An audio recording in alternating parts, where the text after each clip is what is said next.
नमस्कार, स्वागत है आपका आदर्श भारत टीवी में। मैं हूं आपके साथ चंदा यादव। खबरों की शुरुआत करेंगे। देश के प्रमुख रक्षा अध्यक्ष यानी कि सीडीएस जनरल विपिन रावत को ले जा रहा भारतीय वायुसेना का Mi-17VH हेलीकॉप्टर बुधवार को तमिलनाडु के कन्नूर के नजदीक क्रैश हो गया। हेलीकॉप्टर में जनरल विपिन रावत की पत्नी मधुलिका समेत कुल 14 लोग सवार थे।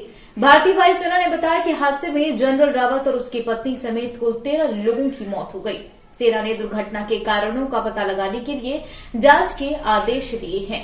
दिसंबर 2019 को जनरल विपिन रावत को देश का पहला चीफ ऑफ डिफेंस स्टाफ नियुक्त किया गया था। उन्होंने जनवरी 1979 में सेना में मिजोरम में प्रथम नियुक्ति पाई थी। आइए जानें कैसा रहा है जनरल विपिन रावत का करियर और किन काबिलियत के दम पर उन्होंने यह मुकाम पाया था।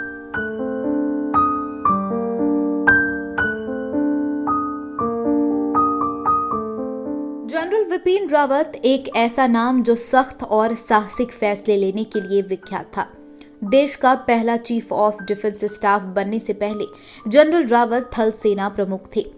उन्होंने इस पद पर रहते हुए कई अहम फैसले लिए और उन्हें अंजाम तक पहुंचाया। जनरल रावत के बतौर थल सेना अध्यक्ष सबसे अहम मिशन की बात की जाए तो वह बालाकोट एयर स्ट्राइक है। फरवरी 2019 में जब पाकिस्तान में घुसकर आतंकी कैंपों को नष्ट किया गया था तो थल सेना की कमान जनरल रावत के हाथ में ही थी। जनरल विपिन रावत कई महत्वपूर्ण राजनीतिक ऑपरेशन का हिस्सा रहे।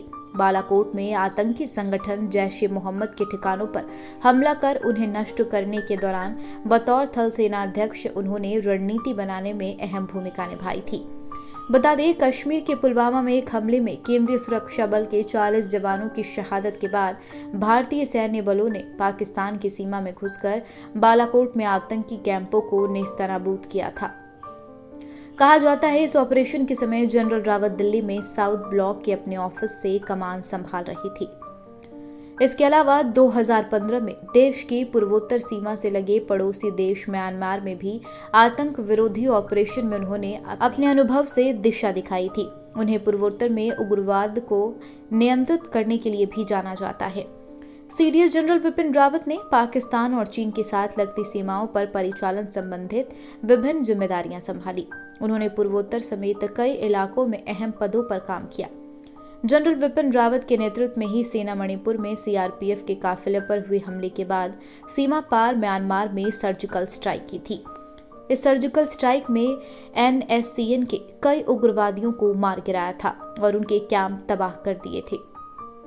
इस कार्रवाई में 21 पैरा कमांडो शामिल थे। 3rd कॉर्प्स के अधीन इस बटालियन के कमांडर उस वक्त विपिन रावत थे।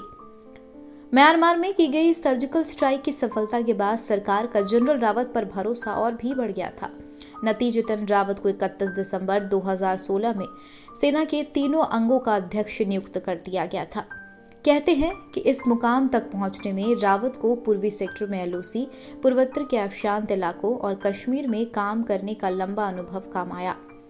उरी में सेना के कैंप पर हुए आतंकी हमले के बाद जनरल विपिन रावत ने ही पाकिस्तान पर पलटवार की कमान संभाली थी। जनरल विपिन रावत के ही नेतृत्व में भारतीय सेना ने 29 सितंबर 2016 को पाकिस्तान में स्थित आतंकी शिविरों को ध्वस्त करने के लिए सर्जिकल स्ट्राइक को अंजाम दिया था। ट्रेन पैरा कमांडो ने सर्जिकल स्ट्राइक को अंजाम दिया था। इस सर्जिकल स्ट्राइक के बाद पाकिस्तान बुरी तरह से घबरा गया था। बता दें, उन्होंने साल 1986 में चीन से लगी LAC पर इन्फेंट्री बटालियन के प्रमुख पद की जिम्मेदारी संभाली थी। जनरल रावत कश्मीर में 19 इन्फेंट्री डिवीजन की भी अगुवाई कर चुके हैं। उन्होंने देश ही नहीं संयुक्त राष्ट्र के अभियानों में भी भारत का नेतृत्व किया है। उनको 2 दिसंबर 2016 को उप सेना प्रमुख नियुक्त किया गया था। उन्हें युद्ध सेवा मेडल, सेना मेडल, उत्तर युद्ध सेवा मेडल, AVSM विदेश सेवा मेडल से सम्मानित किया जा चुका है। आज देश उनके निधन पर उनको नम आंखों से अलविदा कह रहा है।